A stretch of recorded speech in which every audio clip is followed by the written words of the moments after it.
आप सभी का स्वागत है। मैं हूं आपके साथ हरेंद्र। अब से कुछ देर पहले प्रधानमंत्री नरेंद्र मोदी ने मेरी माटी मेरा देश कार्यक्रम के समापन समारोह को संबोधित किया।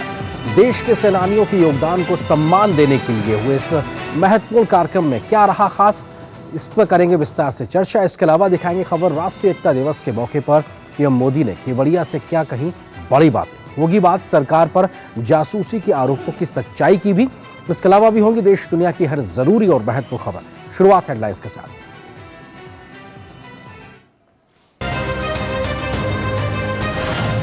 प्रधानमंत्री मोदी मेरी माटी मेरा देश महोत्सव के समापन समारोह में हुए शामिल। अमृत वाटिका और स्मारक का किया शिलान्यास। कहा भारत की मिट्टी की चेतना ने अनादिकाल से राष्ट्र को रखा है सुरक्षित।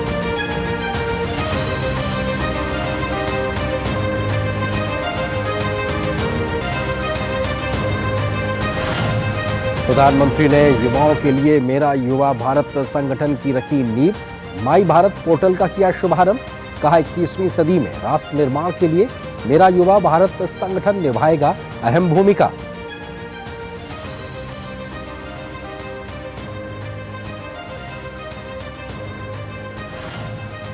प्रधानमंत्री ने गुजरात के केवड़िया में राष्ट्रीय एकता दिवस समारोह में लिया हिस्सा। सरदार पटेल की जयंती पर उन्हें श्रद्धा सुमन की अर्पित। कहा भारत की पहुंच से परे नहीं है कोई लक्ष्य। राष्ट्रीय एकता के मार्ग में तुष्टीकरण की राजनीति सबसे बड़ी बाधा।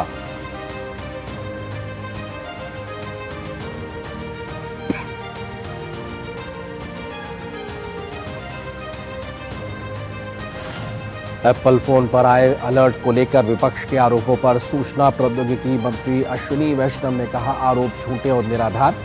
एप्पल ने अनुमान के आधार पर 150 देशों को भेजी ये सूचना। मामले के तह तक जाएगी सरकार।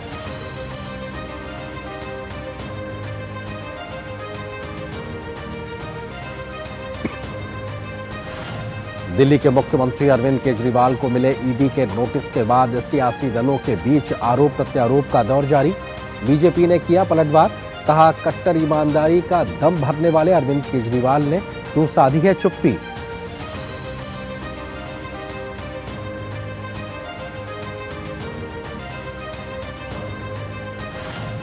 पांच राज्यों में चुनाव प्रचार ने पकड़ी रफ्तार। मध्य प्रदेश छत्तीसगढ़ में नामांकन पत्रों की जांच। राजस्थान में कांग्रेस ने 56 उम्मीदवारों की सूची की जारी। कांग्रेस की लोक लुभावन योजनाओं पर बीजेपी ने चुनाव आयोग से की शिकायत।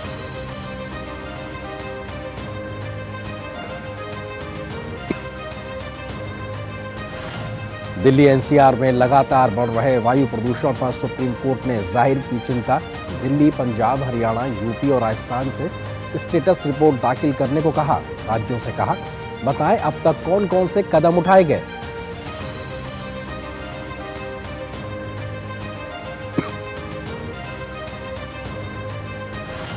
क्रिकेट विश्व कप में पाकिस्तान का बांग्लादेश से मुकाबला जारी। कोलकाता के ईडन गार्डन में बांग्लादेश ने पहले बल्लेबाजी करते हुए पाकिस्तान के सामने रखा 205 रन का लक्ष्य। जवाब में पाकिस्तान की ठोस शुरुआत।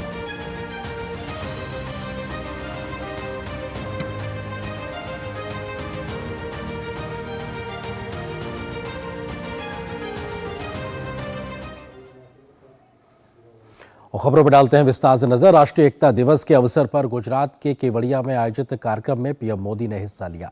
उन्होंने सरदार वल्लभ भाई पटेल की विशाल प्रतिमा पर अपने श्रद्धा सुमन अर्पित किए। इस पर आयोजित एक परेड का भी उन्होंने अवलोकन किया जिसमें पीएम मोदी शामिल हुए। पीएम मोदी ने इस मौके पर देश में तुष्टीकरण को लेकर हो रही राजनीति पर भी सवाल खड़े करते हुए कहा कि देश को हमें सीखचों में बंटने से बचाना होगा। एकता नगर में आने वालों को सिर्फ इस भव्य प्रतिमा के ही दर्शन नहीं होते, उसे सरदार साहब के जीवन, उनके त्याग और एक भारत के निर्माण में उनके योगदान की झलक भी मिलती है। सरदार साहब के आदर्श ही एक भारत श्रेष्ठ भारत का संकल्प बनकर हमारे भीतर दौड़ रहे हैं। मैं इस पावन अवसर पर सरदार वल्लभ भाई पटेल के चरणों में नमन करता हूँ। देश की एकता, अखंडता और सुरक्षा का संरक्षण करने वाले लौह पुरुष के नेतृत्व को शत शत नमन। इस विशेष अवसर का साक्षी प्रधानमंत्री नरेंद्र मोदी खुद बने और राष्ट्रीय एकता दिवस पर आयोजित परेड में शामिल हुए। मैं सत्यनिष्ठा से उन्होंने सभी को इस अवसर पर राष्ट्रीय एकता की शपथ भी दिलाई। मैं राष्ट्र की एकता, अखंडता और सुरक्षा को बनाए रखने के लिए स्वयं को समर्पित करूंगा। भारतीय पुलिस बलों के एकता नगर में आयोजित कार्यक्रम में सीमा सुरक्षा बल और राज्य पुलिस की विभिन्न टुकड़ियां शामिल हुईं। विशेष एनसीसी शो, स्कूल बैंड प्रदर्शन, वाइब्रेंट विलेज प्रोग्राम के तहत गांवों के आर्थिक परिदृश्य का प्रदर्शन इसमें शामिल किया गया। परेड के मुख्य आकर्षणों में केंद्रीय रिजर्व पुलिस बल की सभी महिला बाइकर्स द्वारा डेयर डेविल शो, सीमा सुरक्षा बल का महिला पाइप बैंड, गुजरात महिला पुलिस द्वारा कोरियोग्राफ किया गया विशेष कार्यक्रम रहा।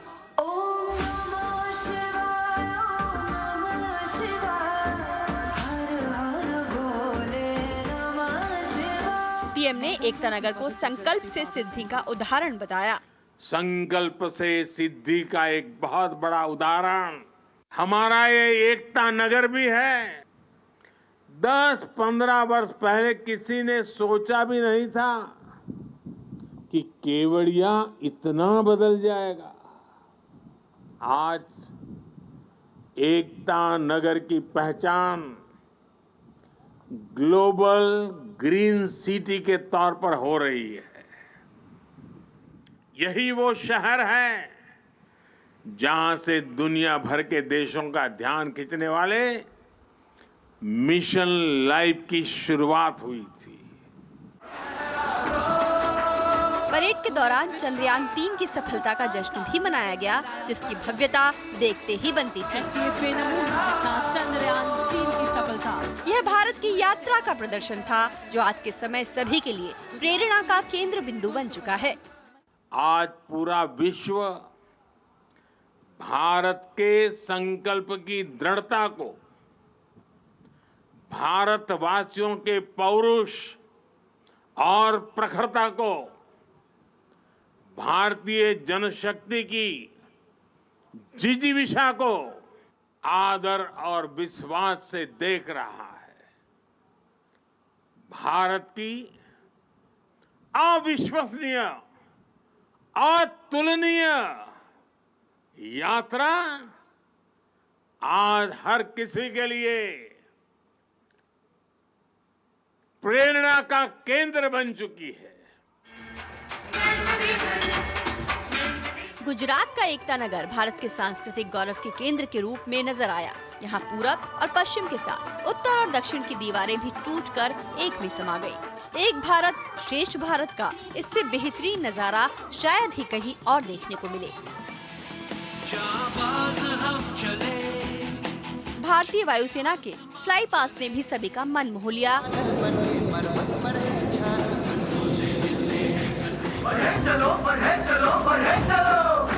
तो वहीं विभिन्न प्रस्तुतियां लौह पुरुष सरदार वल्लभ भाई पटेल के विचारों को समर्पित रहीं, जो देश को एक सूत्र में पिरोने के संकल्प को सिद्धि में बदलने के लिए काम कर रही हैं।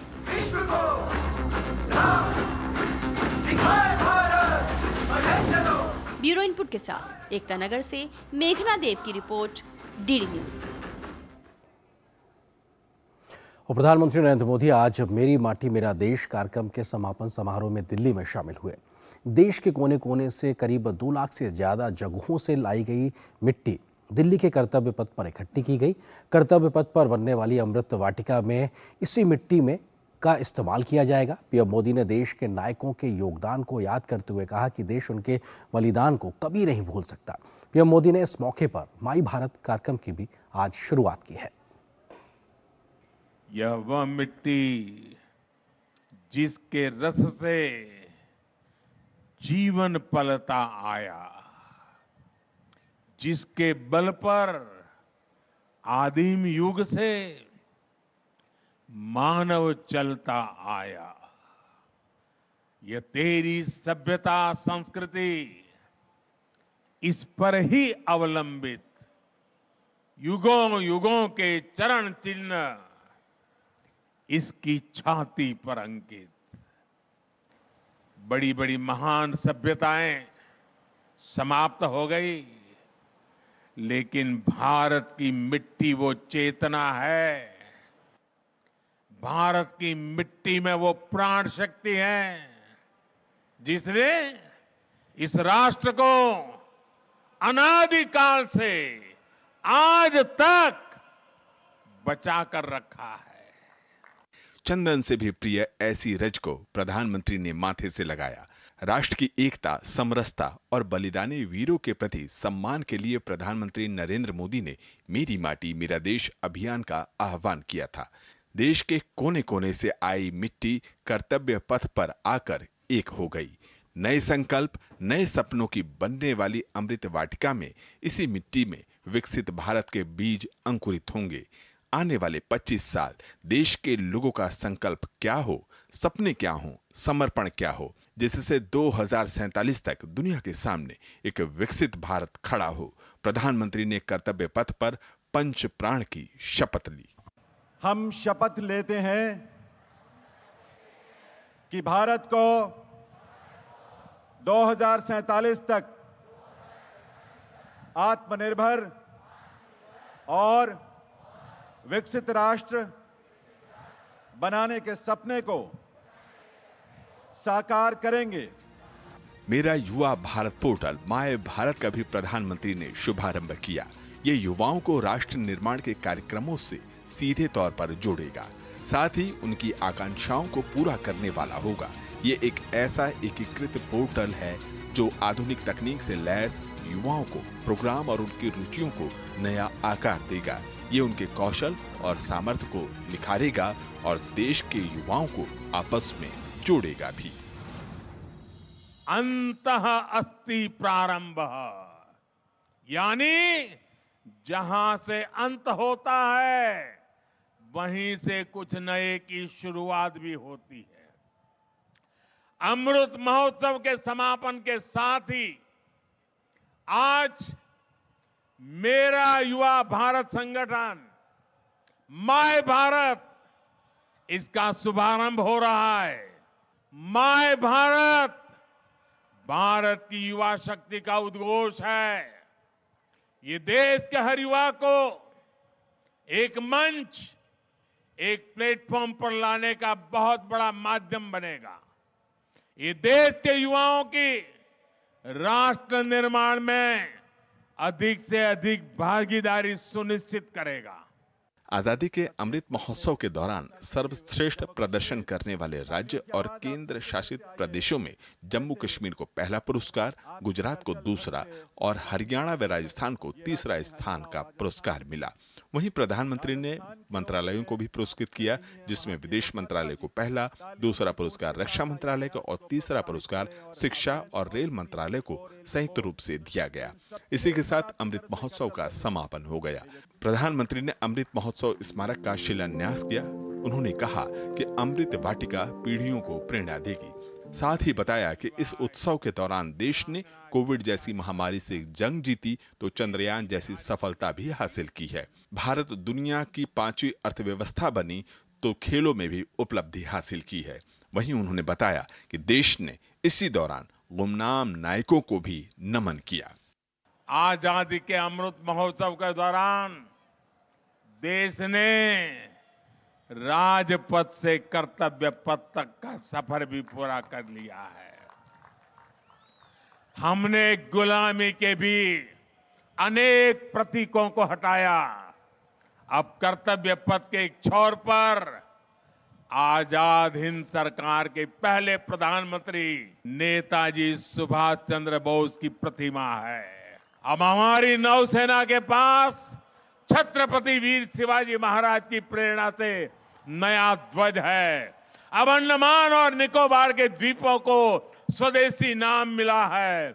इसी अमृत महोत्सव के दौरान जनजातीय गौरव दिवस की घोषणा हुई। इसी अमृत महोत्सव के दौरान साहिबजादों की याद में वीर बाल दिवस की घोषणा हुई। अमृत महोत्सव के दौरान ही 14 अगस्त को विभाजन विभीषिका दिवस के रूप में देश को याद कराया गया। प्रधानमंत्री ने आजादी के साझा संकल्पों को पूरा करने के लिए देशवासियों का आह्वान किया।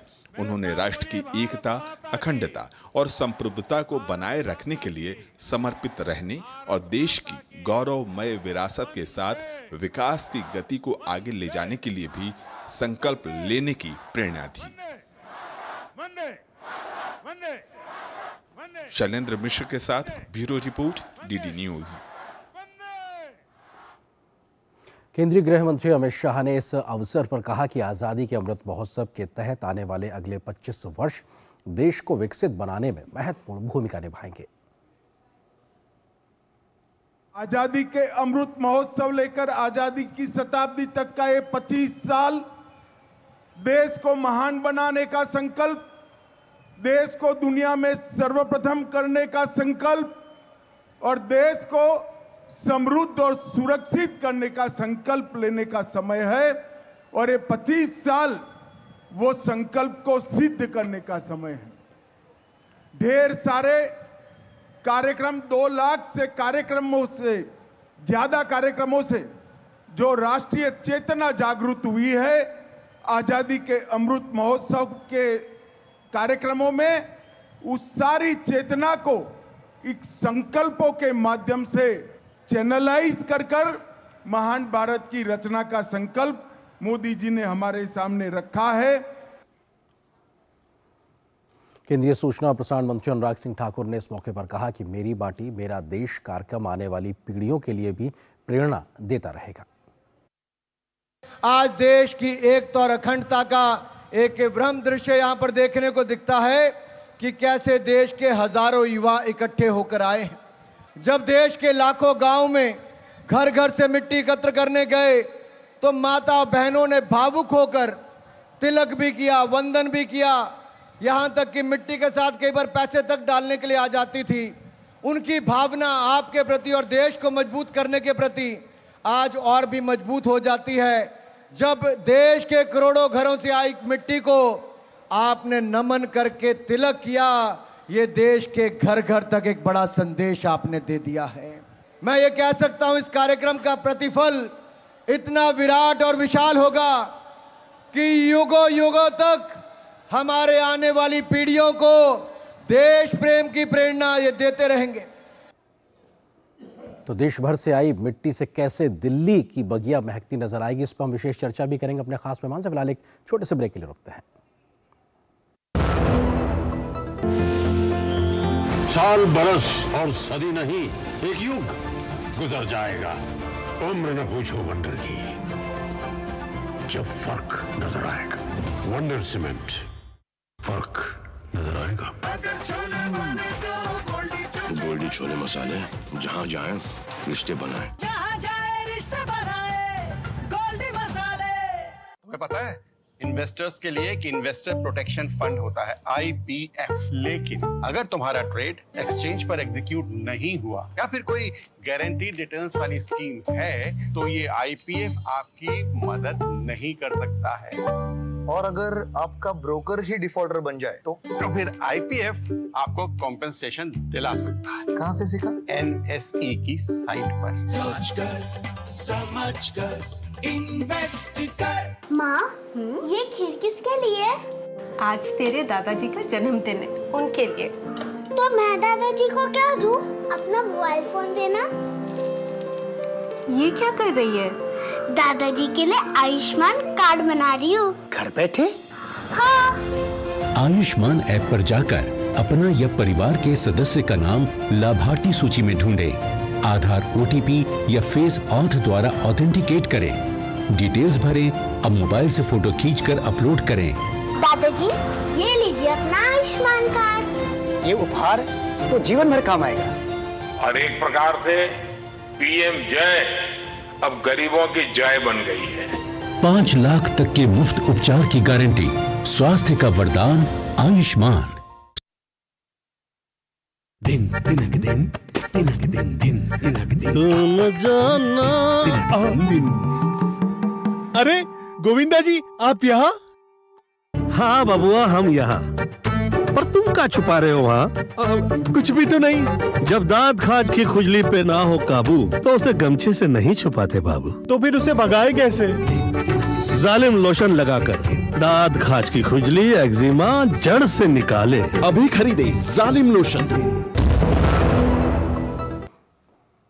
और ब्रेक के बाद न्यूज़ नाइट में आप सभी का एक बार फिर से स्वागत है। ब्रेक से पहले हम दिखा रहे थे आपको खबर मेरी माटी मेरा देश को लेकर किस प्रकार से आज समापन समारोह दिल्ली में हुआ, इसी पे करेंगे चर्चा। इसी से जुड़ा है आज का हमारा विशेष भी, देश की माटी बना जन आंदोलन, किस प्रकार से देश भर के इलाकों में कैसे लोगों का जन समुदाय आगे आया और इस कार्यक्रम के साथ लगातार जुड़ते गए। इस विषय पर बात करने के लिए बहुत ही खास मेहमान हमारे साथ मौजूद है। प्रोफेसर हीरामन तिवारी जी, जाने माने इतिहासकार हैं, इसके अलावा Indian culture and history JNU Delhi से ताल्लुक़ रखते हैं। सर बहुत स्वागत है हमारे साथ जुड़ने के लिए। सर पहला सवाल यही कि इस प्रकार के कार्यक्रम कैसे देश को एकजुटता के सूत्र में पिरोने का काम करते हैं। प्रधानमंत्री मोदी की एक अपील पे जन आंदोलन बनता हुआ जब दिखाई पड़ता है, लोगों का जन सैलाब, तो ये लगता है कि हाँ, देश कैसे 31 अक्टूबर के दिन एकता के सूत्र में पिरोता हुआ दिखाई पड़ रहा है। हरेंद्र जी बहुत बहुत धन्यवाद मुझे इस कार्यक्रम में सहयोग दिलाने का अवसर देने के लिए। सबसे बड़ी बात यह कि आपने अपनी रिपोर्ट में और अपनी क्यू में ये बोला कि आज का जो दिन है वो इसलिए बहुत ही महत्वपूर्ण है कि कई ऐसे पड़ाव हैं जिनको आज छुआ गया है। एक तो एकता दिवस है, आज 31 अक्टूबर है, पटेल जी की शताब्दी है, और आज प्रधानमंत्री उस एकता दिवस को मनाने के लिए एकता नगर में थे, केवड़िया। उन्होंने स्वयं कहा कि इस केवड़िया को शायद बहुत ही कम लोग हैं जो जानते होंगे उस क्षेत्र को, लेकिन जब से वो विशाल प्रतिमा कुछ वर्षों पहले वहां बनाई गई, वो भी उनका एक संकल्प था जिसका उन्होंने उल्लेख किया, संकल्प से सिद्धि तक। तो संकल्प के लिए जितने संकल्प किए जाते हैं, सबसे बड़ा संकल्प जो प्रधानमंत्री ने आज बताया सबको, वो ये था कि पूरा देश किस प्रकार से एक ही मिट्टी में जुड़ जाता है। आपने बहुत सुंदर शब्द का प्रयोग किया कि हमारी जो अमृत की बगिया है वो बनेगी। वो अमृत की बगिया 8,500 कलशों में जो पूरे देश के कोने कोने से जो माटी आई है, और माटी का महत्व भी प्रधानमंत्री ने बताया, आपने भी अपनी रिपोर्ट में बताया। माटी के महत्व की जहां तक बात करते हैं तो यह हमारी पुरातन संस्कृति से जुड़ी हुई है। माटी की महत्ता, चाहे वो भगवान राम के बारे में कहा जाता हो, जिन्होंने कहा था जननी जन्मभूमिश्च स्वर्गादपि गरीयसी अपि स्वर्णमयी लंका न मयि लक्ष्मण रोचते। लक्ष्मण से कहते हैं कि सोने की लंका जो है वो हमारी अयोध्या की माटी से कहीं कहीं बिल्कुल उसकी तुलना नहीं की जा सकती। और उसी माटी के बारे में आधुनिक जो बहुत एक मेरे लिए महान लेखक मैं कहता हूं उनको, और प्रधानमंत्री ने कई लेखकों का उल्लेख किया, लेकिन हरिवंश राय बच्चन ने अपनी जो 4 वॉल्यूम की उनकी जो आत्मकथा है, इसके पहले वॉल्यूम में वो लिखते हैं कि माटी कितनी महत्वपूर्ण होती है। वो कहते हैं कि देश की जो माटी है वही बड़े होकर के बचपने में जिस माटी में बचपना बीतता है, वही माटी बड़े होकर के पुष्पित पल्लवित होती है, कवि में कविता बनती है, एंकर में एंकर करने की क्षमता बनती है,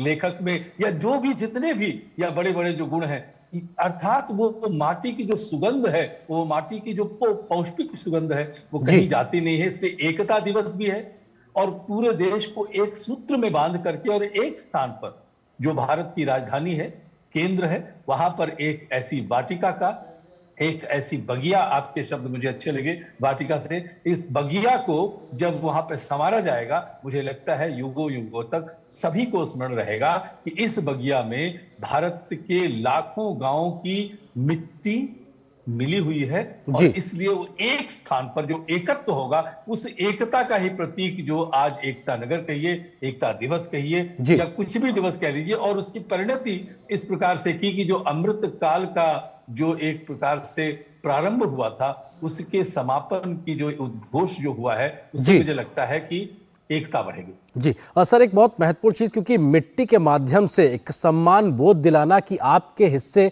आपके इलाके और आपके परिवार गांव से भी आजादी में एक बड़ा योगदान रहा है, उसको सम्मान का भाव है। उसी मिट्टी के माध्यम से आज की पीढ़ी को कर्तव्य भाव का बोध कराना और उसी मिट्टी के माध्यम से एकता के सूत्र में पिरोना। आपको लगता है कि इस एक सोच को ही कैसे आगे बढ़ाना है, ये भी कहीं ना कहीं एक विजन दिखाता है प्रधानमंत्री मोदी का? आप ठीक करें कि विचार जो है, जो स्वाधीनता के लिए जो संग्राम हुए हैं, आपने देखा कि प्रधानमंत्री ने भगत सिंह का उल्लेख किया, जो माटी की बात करते हैं। तो पूरे देश में जिस प्रकार से स्वाधीनता के लिए दशकों तक 100 वर्ष से कहीं ज्यादा या कई वर्षों तक जो संघर्ष चलता रहा है, जिसके लिए कहा जा रहा है कि 800-900 वर्ष की गुलामी के बाद जब देश स्वाधीन होता है, तो उसके जो 75वें वर्ष में जब अमृतकाल की घोषणा होती है, जो अगले 25 वर्ष भविष्य की जो संकल्प है, जिससे सिद्धि 25 वर्ष बाद होगी, उसकी जब परिकल्पना होती है, तो इतने जो हमारे स्वतंत्रता सेनानी हैं उनका स्मरण होगा और उन स्वतंत्रता सेनानियों का स्मरण होगा जो देश के विभिन्न भागों में जिस मिट्टी में पले बढ़े हैं, उस माटी की जो सुगंध है और उससे जो पुष्पित और पल्लवित विचार होगा, जिसको आप बात करें एकता के सूत्र में बंधेगा, वही तो इस विचार की सबसे बड़ी महिमा है। सर, एक भारत श्रेष्ठ भारत और अमृत काल को लेकर विकसित भारत के संकल्प पे आगे बढ़ना, उसमें आज के युवाओं की जो भूमिका है, उस पर कहीं ना कहीं माई भारत की जो एक बड़ी शुरुआत आज की गई, आपको लगता है कि ये भी दिखाता है कि इस विजन के साथ आज देश अपना एक आधार तैयार कर रहा है, देश में ही नहीं बल्कि दुनिया के वैश्विक फलक पर अपनी मौजूदगी दर्ज कराने को लेकर? आर्यन जी, बिल्कुल आपने कहा कि एक आधारशिला बन गई है। वो जो पटल है, जो पोर्टल है, वो आधारशिला है जहां पर देश भर के युवा स्वयं को, सबको, अपने आप को एक स्थान पर एक तरह से एक सूत्र में बांध सकते हैं। इसलिए आज का जो दिन है वो बहुत ही सोच विचार करके इस प्रकार से इसको मनाया गया है और इसकी जो परिणति हुई है कि जो अमृत काल का, जो आजादी का अमृत महोत्सव 2 वर्षों से ज्यादा समय तक चला, उसकी जो समाप्ति हुई है और उससे आगे 25 वर्ष में क्या होगा, और वो हमारे युवा के कंधों पर ही, आप ही लोगों के हाथों में है। जो युवा है वही, और जब तक वो एकता का भाव नहीं आएगा, जब तक प्रेम और बंधुत्व का भाव देश में नहीं आएगा, तब तक विकास जो है, जो संकल्प है, वो सिद्धि तक पहुंच नहीं पाएगा। संकल्प के लिए 5 संकल्प पंचप्रण या पंचप्राण की जो बात की जाती है, वो सभी युवाओं के लिए, देश के प्रत्येक नागरिक के लिए ये आवश्यक हो जाता है कि उससे जुड़े, और जुड़ने का एक ही उद्देश्य है कि भारत विकसित बने, और जब विकसित होगा तो उसकी श्रेष्ठता में और निखार आएगा। तो सर, आज राष्ट्रीय एकता दिवस के रूप में हम सब इस दिन को मना रहे हैं, और आपने भी जिक्र किया केवड़िया का, एकता नगर का, प्रधानमंत्री खुद सुबह वहां मौजूद थे। गुलामी की मानसिकता से आगे बढ़ता हुआ भारत तमाम प्रकार के प्रतीकों से इस बात को लिखित तौर पे एक तरीके से सामने रख रहा है कि हम कैसे आगे बढ़ रहे हैं। लेकिन प्रधानमंत्री की ये चिंता कि विकास की इस पूरी जो कोशिश है आगे ले जाने की, इसमें कहीं ना कहीं कई राजनीतिक वजहें हैं जो तुष्टीकरण या तमाम प्रकार की जो कहीं इस बाधा के तौर पर दिखाई पड़ती है। आपको लगता है कि समाज को, देश को एक तौर पर एकजुट रहने की बहुत जरूरत है, राजनीतिक रूप से भी, क्योंकि ये जो विकास यात्रा है ये अनवरत है, रुकनी नहीं चाहिए? बिल्कुल, ये विकास यात्रा अनवरत है, और आप ठीक कहा कि एकता दिवस केवड़िया से लेकर के दिल्ली तक, या यूं कहा जाए कि केवड़िया से लेकर देश के भिन्न भिन्न गांवों में, लाखों गांवों में जो ये उद्घोष जा रहा है कि जो भी हमारे अंदर विघ्न डालना चाहता है, विभेद डालना चाहता है, उसको ये स्मरण होना चाहिए कि ये देश एक है, और ये देश की एक, ये तो प्रतीक भी है, इसको मेटाफर कहा जाता है, बहुत बड़ा प्रतीक है, जो ये क्या कहते हैं कि अमृत बगिया, अमृत बाटिका जिसका नाम दिया गया है। और ये इसलिए होगा कि यहाँ पर देश के हर व्यक्ति का अंश है, हर व्यक्ति का एक प्रकार से भाग है, स्वयं को हर व्यक्ति इससे जुड़ा हुआ पाएगा, और तभी विकास होगा, तभी हमारे संकल्पों की सिद्धि होगी, जब हम एक साथ एकजुट होकर के आगे बढ़ें। और इस विकास के जो विकास का जो कार्य है, जो ये बहुत बड़ा एक यज्ञ इन्होंने बताया, ये महायज्ञ है, इस महायज्ञ में सभी अगर शामिल होते हैं, तभी हमारा लगता है कि सिद्धि 2047 में जब हमारा वर्ष 50, हमारा देश 100 वर्ष पूरे कर चुका होगा स्वाधीनता के, तब ये पूर्ण रूप से विकसित होगा। ये संकल्प आज लिया जा रहा है, 2 वर्ष पहले प्रारंभ हुआ था, लेकिन 2047 तक ये जो हमारे देश के युवा हैं, इसीलिए ये युवा पोर्टल जो है, माई युवा, माई भारत का जो पोर्टल है, ये बहुत ही महत्वपूर्ण है। हर प्रकार के विचार रखे जा सकते हैं, हर प्रकार का आदान प्रदान किया जा सकता है, जिससे जो भी वैमनस्यता है, जो भी भेद है, जो भी संभावनाएं हैं, उनको टटोल करके एकजुट बनाने का जो प्रयास है, ये अद्भुत प्रयास है। और आप देखें कि ये बिल्कुल अविचल प्रयास है। बिल्कुल, और शायद इसीलिए भारत अगर कोई कितना बड़ा भी संकल्प लेता है तो सिद्धि तक पहुंचाने की क्षमता भी रखता है और वैश्विक फलक पर अपनी पहचान को एक नए प्रतिमान तक ले जाता है। बहुत शुक्रिया प्रोफेसर हीरामन तिवारी जी हमारे साथ जुड़ने के लिए, इस विषय पर विस्तार से बात करने के लिए बहुत बहुत शुक्रिया आपका। और यहाँ पर एक छोटे से ब्रेक के लिए रुकते हैं, बहुत जल्द हाजिर होते हैं कुछ और महत्वपूर्ण खबरों से आपको रूबरू कराएंगे न्यूज़ नाइट में। साल, बरस और सदी नहीं, एक युग गुजर जाएगा। उम्र न पूछो वंडर की, जब फर्क नजर आएगा। वंडर सीमेंट, फर्क नजर आएगा। अरे रामदयाल, तेरी उपज का क्या हुआ? अरे औने पौने दाम मिल रहे थे इसलिए नहीं बेची। और तुम्हारी उपज? मेरी उपज ये रही मेरे मोबाइल में एकदम सुरक्षित। अरे ये तो कोई रसीद लगती है। कोई रसीद नहीं, डिजिटल रसीद है जो WDRA से पंजीकृत वेयरहाउस में उपज रखने से मिलती है। WDRA? WDRA भारत सरकार की एक संस्था है जो अच्छे और सुव्यवस्थित वेयरहाउसों को पंजीकृत करता है। अच्छा, अब तुझे इस रसीद का कमाल दिखाता हूँ, चला। देखा, इस रसीद पर बैंक से लोन हो गया। ये तो कमाल हो गया। कमाल तो अभी और भी है भैया। देखो, जब और जहाँ उपज के अच्छे दाम मिलेंगे उपज बेच दूंगा और फिर बैंक का सारा लोन भी चुकता कर दूंगा। अरे वाह। मुन्नी, पापा आप मेरा नया बैग लाए? हाँ, ये रहा तुम्हारा नया बैग। और तुम्हारे लिए झुमके। WDRA का प्रयास, किसानों का आर्थिक विकास। हमारे हर निर्णय, हमारे हर दिशा, उसका एक ही मानदंड है, नेशन फर्स्ट, राष्ट्र प्रथम। आयकर के रूप में दिया हमारा योगदान कर रहा है नव भारत का निर्माण। देश को ले जा रहा है नई ऊंचाइयों पर, नए कीर्तिमानों की ओर। आइए राष्ट्र प्रथम के इस संकल्प को अपने कर्तव्य से और मजबूत करें।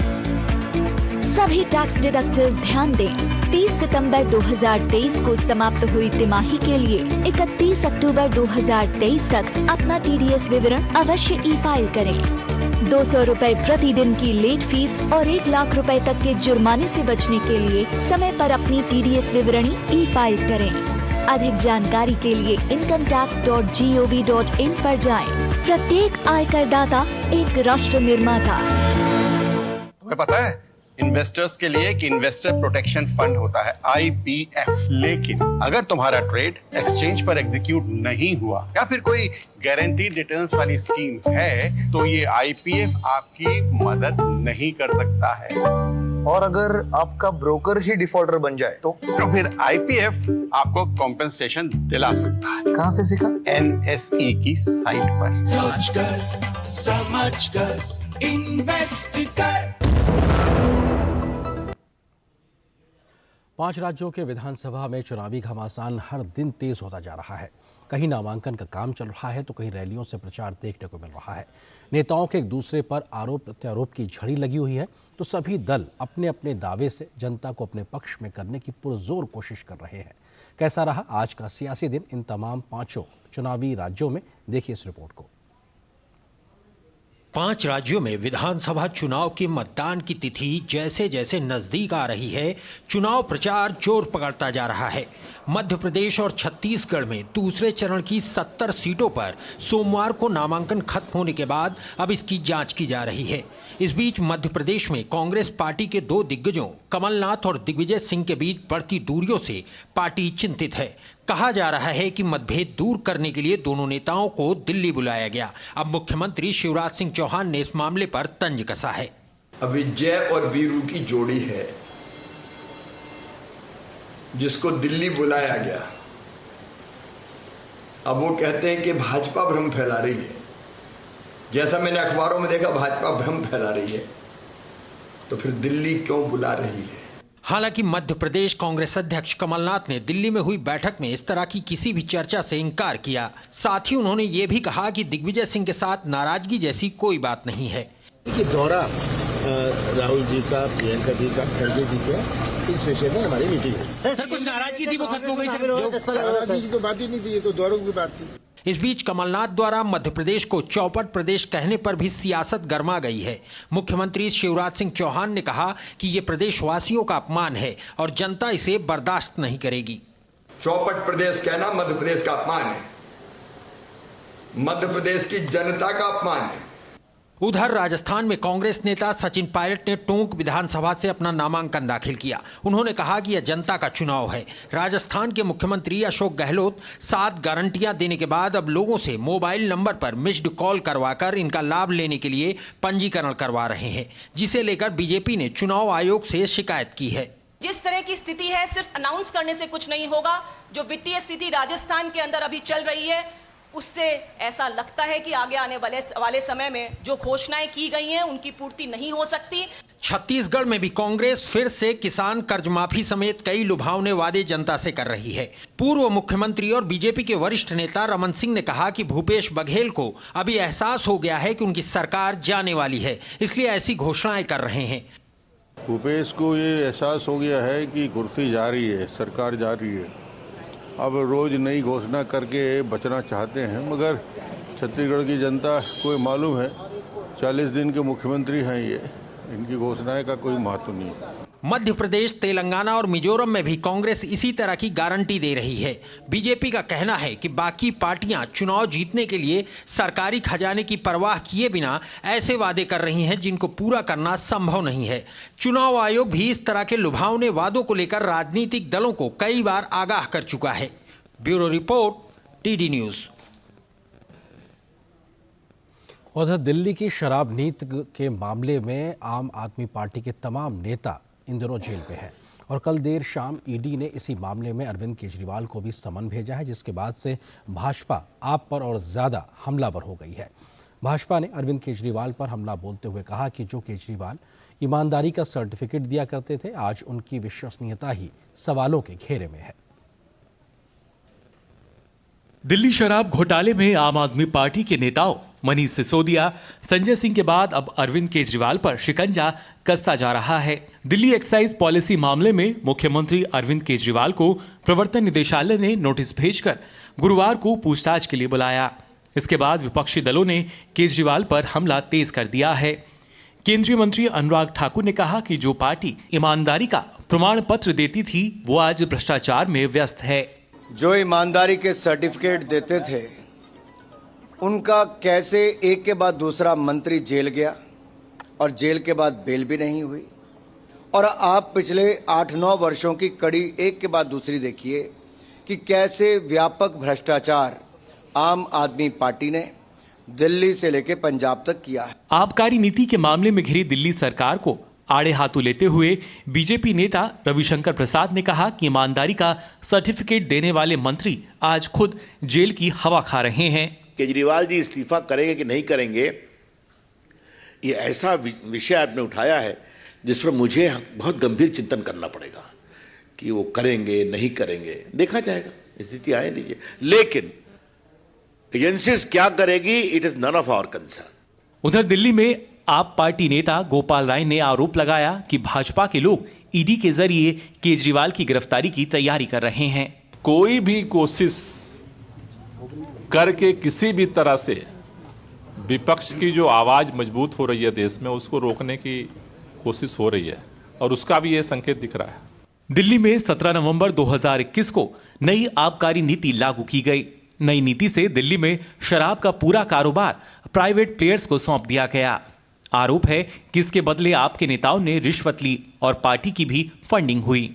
जब इस मामले की जांच शुरू हुई तो केजरीवाल सरकार ने नई शराब नीति रद्द कर दी। Bureau report, DD news. और बात वायु प्रदूषण की। दिल्ली समेत उत्तर भारत के कई राज्यों में इन दिनों वायु प्रदूषण एक गंभीर समस्या बना हुआ है। दिल्ली एनसीआर में वायु गुणवत्ता सूचकांक 300 के ऊपर दर्ज किया जा रहा है, जिसके बढ़ने की भी संभावना जताई जा रही है। पंजाब जैसे राज्यों से जलती पराली और मौसम की करवट लोगों के स्वास्थ्य पर बुरा असर डाल रही है। ये घना कोहरा नहीं है, बल्कि वायु प्रदूषण की वो मोटी परत है जिसने दिल्ली एनसीआर को अपनी चपेट में ले लिया है। कमोबेश यही हाल दिल्ली से सटे अन्य राज्यों का भी है। दिल्ली एनसीआर में वायु गुणवत्ता सूचकांक 300 के ऊपर दर्ज किया जा रहा है और विशेषज्ञों के अनुसार वायु गुणवत्ता सूचकांक में और बढ़ोतरी हो सकती है। लोगों को भी वायु प्रदूषण की वजह से स्वास्थ्य संबंधी दिक्कतों के अलावा अन्य परेशानियों का भी सामना करना पड़ रहा है। हालांकि केंद्र सरकार ने कहा है कि हरियाणा, पंजाब, उत्तर प्रदेश और राजस्थान के राष्ट्रीय राजधानी क्षेत्रों में पराली जलाने की घटनाओं में काफी कमी आई है। सरकार द्वारा जारी आंकड़ों के मुताबिक पिछले 45 दिनों के दौरान 2023 में पराली जलाने की 6,391 घटनाएं सामने आई हैं, जबकि 2022 में इन 45 दिनों के दौरान 13,964 घटनाएं रिकॉर्ड की गई थी। यानी कि इस साल पराली जलाने की घटनाओं में लगभग 54% की कमी आई है। इसी बीच दिल्ली एनसीआर में वायु प्रदूषण के बढ़ते स्तर पर सुप्रीम कोर्ट ने चिंता जाहिर की। कोर्ट ने दिल्ली, पंजाब, हरियाणा, यूपी, राजस्थान से स्टेटस रिपोर्ट दाखिल करने को कहा है। राज्यों को बताना है कि उनकी ओर से प्रदूषण को रोकने और खास तौर पर पराली जलाने से रोकने के लिए क्या कुछ कदम उठाए गए हैं। कोर्ट ने राज्यों से पिछले कुछ महीनों में वायु प्रदूषण में सिलसिलेवार तरीके से हुई बढ़ोतरी पर रिपोर्ट पेश करने को कहा। राज्यों को 1 हफ्ते में जवाब दाखिल करना है। Bureau report, DD news. और यहाँ पर एक छोटे से ब्रेक के लिए रुकते हैं। साल, बरस और सदी नहीं, एक युग गुजर जाएगा। उम्र न पूछो वंडर की, जब फर्क नजर आएगा। वंडर सीमेंट, फर्क नजर आएगा। हो बिजनेस बढ़ाना, गुड़िया को पढ़ाना या मिसेस के साथ वेकेशन, लो मुथूट फाइनेंस गोल्ड लोन। भरोसा इंडिया का, भरोसा इंडिया का। मुथूट फाइनेंस, भारत का नंबर 1 सबसे भरोसेमंद financial services brand. Gold loan के लिए अभी कॉल करें 1-800-313-1212। गोल्डी छोले मसाले, जहाँ जाएं रिश्ते बनाएं। जहाँ जाए रिश्ते बनाए, गोल्डी मसाले। अब क्या देख रहे हो पापा? तुम कहते हो ना कि स्टॉक मार्केट में बहुत सोच समझकर इन्वेस्ट करना चाहिए।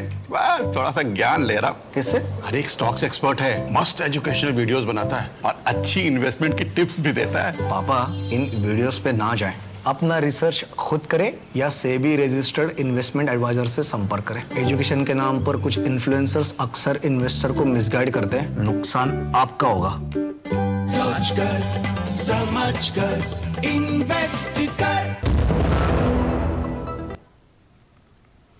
विपक्षी नेताओं ने आज सरकार पर फोन हैकिंग का आरोप लगाया, जिसके बाद देश में राजनीति गर्मा गई।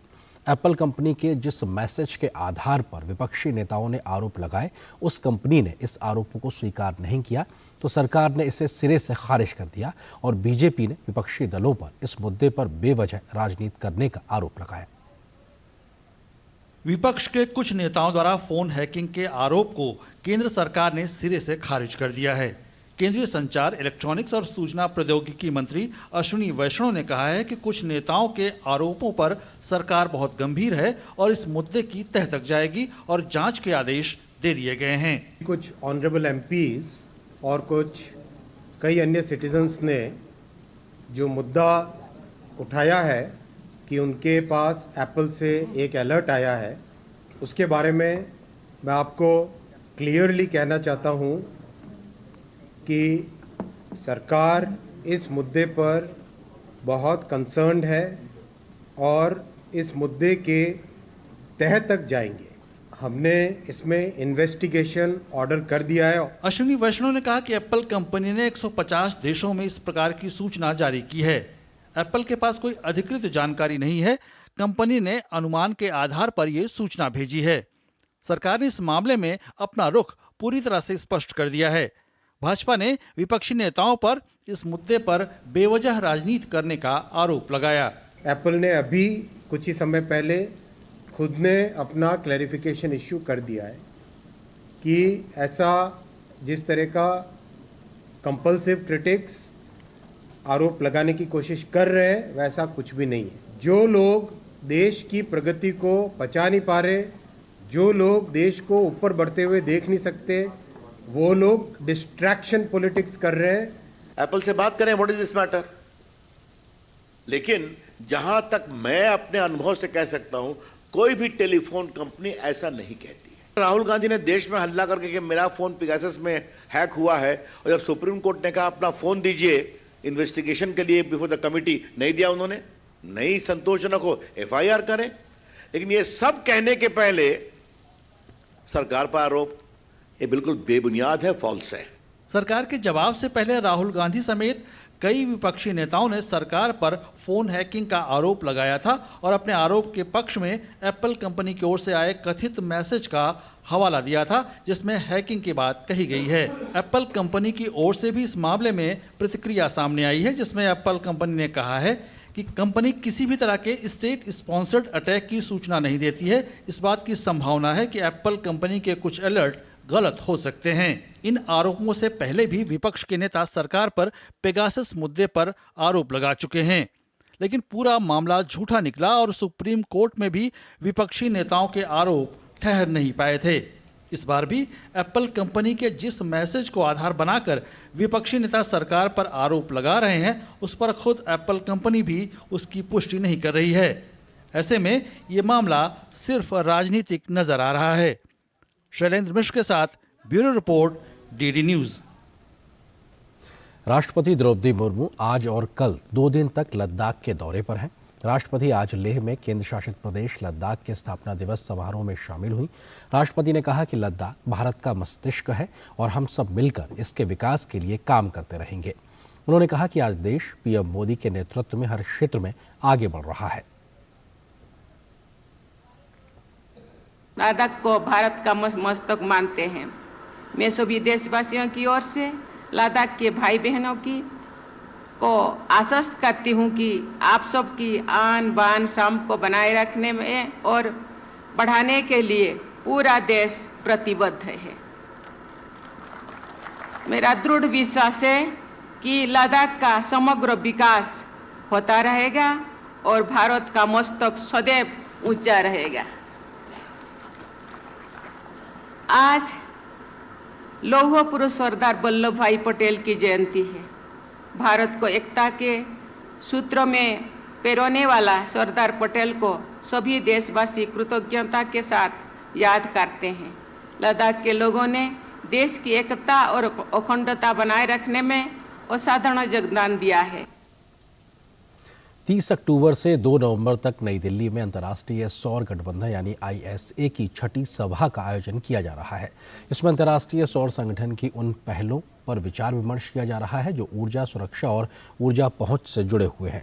केंद्रीय मंत्री और ISA के अध्यक्ष RK सिंह ने आज प्रेस कॉन्फ्रेंस को संबोधित करते हुए कहा कि बिजली की पहुंच से वंचित दुनिया के 73 करोड़ लोगों तक बिजली पहुंचाना ISA का मिशन है। उन्होंने कहा कि इन लोगों तक बिजली की पहुंच सुनिश्चित करने में नवीकरणीय ऊर्जा, खासकर सौर ऊर्जा की अहम भूमिका होने वाली है।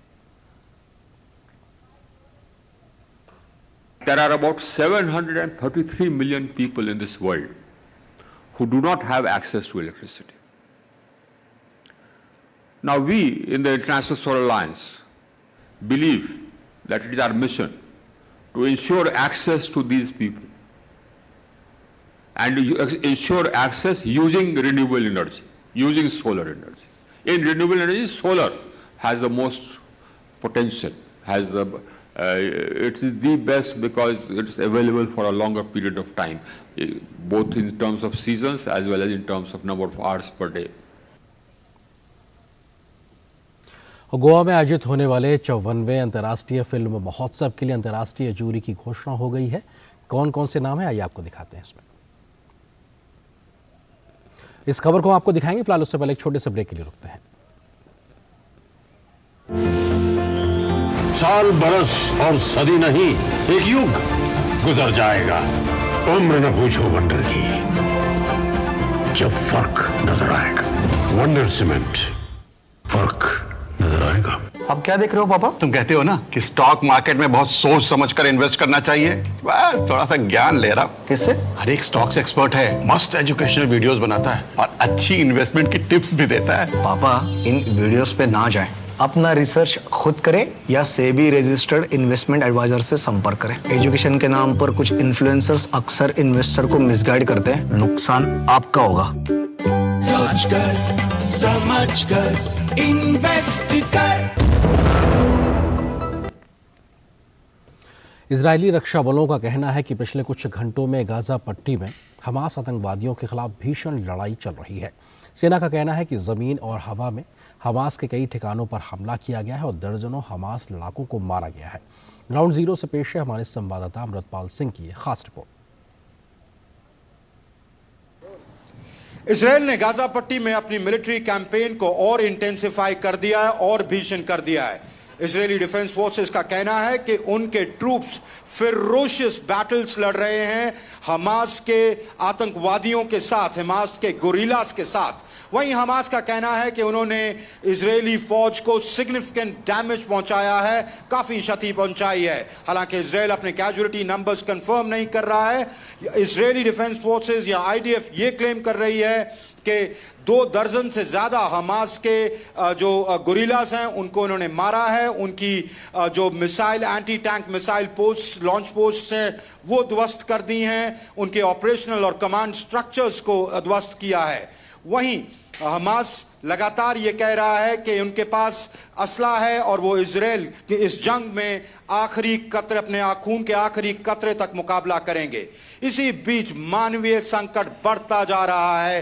गाजा पट्टी में 8,500 लोग अभी तक मौत के घाट उतर चुके हैं इजरायली स्ट्राइक्स में और 22,000 से ज्यादा लोग इंजर्ड हैं। अल कुद्स हॉस्पिटल, अल शिफा हॉस्पिटल के आसपास बॉम्बिंग हुई है।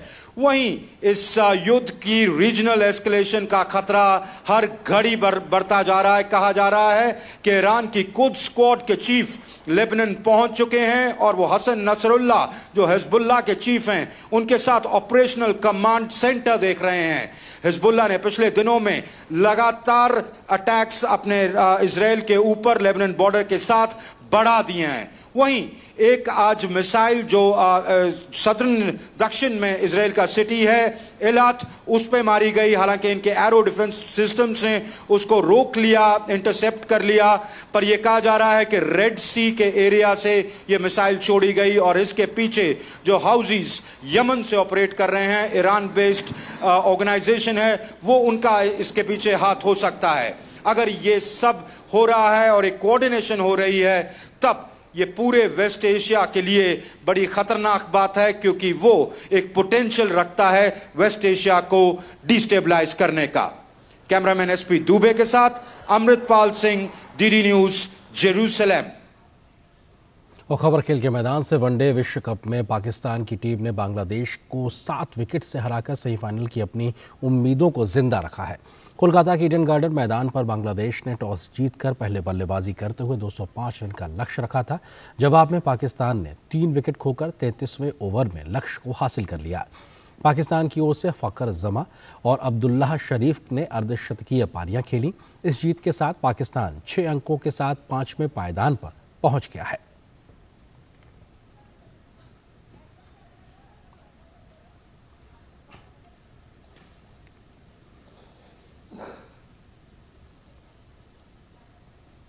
और बात इफ़ी की। गोवा में आयोजित होने वाले 54वें अंतर्राष्ट्रीय फिल्म महोत्सव के लिए अंतर्राष्ट्रीय जूरी की घोषणा हो गई है।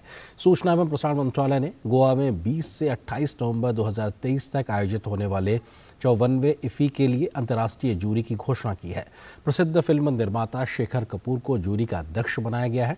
इसके अलावा छायाकार होजे लुई, फिल्म निर्माता और फिल्म मार्केट के पूर्व प्रमुख जेरोम पैलार्ड, फिल्म निर्माता कैथरीन डुसार्ट और फिल्म निर्माता हेलेन लीक को जूरी का सदस्य बनाया गया है। अंतर्राष्ट्रीय जूरी फेस्टिवल के सर्वश्रेष्ठ फिल्म पुरस्कार के विजेता का चयन करेगी। जूरी सर्वश्रेष्ठ फिल्म के साथ साथ सर्वश्रेष्ठ निर्देशक, सर्वश्रेष्ठ अभिनेता, अभिनेत्री और विशेष जूरी पुरस्कार श्रेणियों के विजेताओं का भी चयन करेगी। दक्षिण एशिया में आयोजित होने वाले विश्व सिनेमा के इस सबसे प्रतिष्ठित उत्सवों में शामिल इफ़ी के लिए अंतर्राष्ट्रीय और राष्ट्रीय फिल्म जगत की हस्तियां और हजारों सिनेमा प्रेमी गोवा में जमा।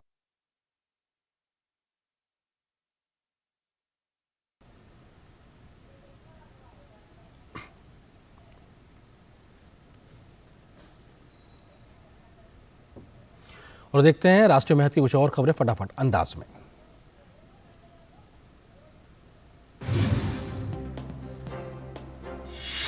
महाराष्ट्र के हिंगोली से सांसद हेमंत पाटिल और नासिक से सांसद हेमंत गोडसे ने मराठा आरक्षण की मांग के समर्थन में इस्तीफा दे दिया है।